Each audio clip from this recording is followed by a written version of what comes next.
ಮತ್ತೊಮ್ಮೆ ಮಗದೊಮ್ಮೆ ಸಾರಿ, ಈ ತರ ಗುಡ್ಡೆ ಇಕ್ಕಿರ್ತೀರಾ ಅಂತ ಗೊತ್ತಿರಲಿಲ್ಲ. I am sorry. ಹೋರಾಟ ಅಷ್ಟೇ, ಇದು ಎಲ್ರಿಗೂ ಇರುತ್ತೆ, ಎಲ್ಲರ ಲೈಫಲ್ಲೂ ಇರುತ್ತೆ, ಎಲ್ಲರ ಮನೆಯಲ್ಲೂ ಇರುತ್ತೆ. ಸಾರಿ.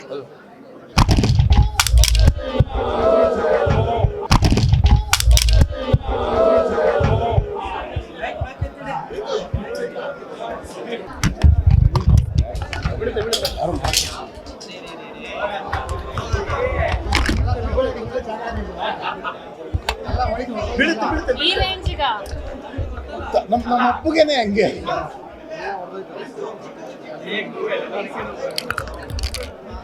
ಏನ್ ಹಿಂಗಿಕ್ಕಿದ್ರೆ ಎಲ್ಲ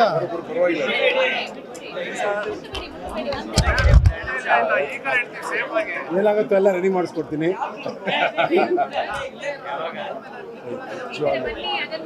ಮತ್ತೊಮ್ಮೆ ಮಗದೊಮ್ಮೆ ಸಾರಿ, ಈ ತರ ಗುಡ್ಡೆ ಇಕ್ಕಿರ್ತೀರಾ ಅಂತ ಗೊತ್ತಿರಲಿಲ್ಲ. I am sorry.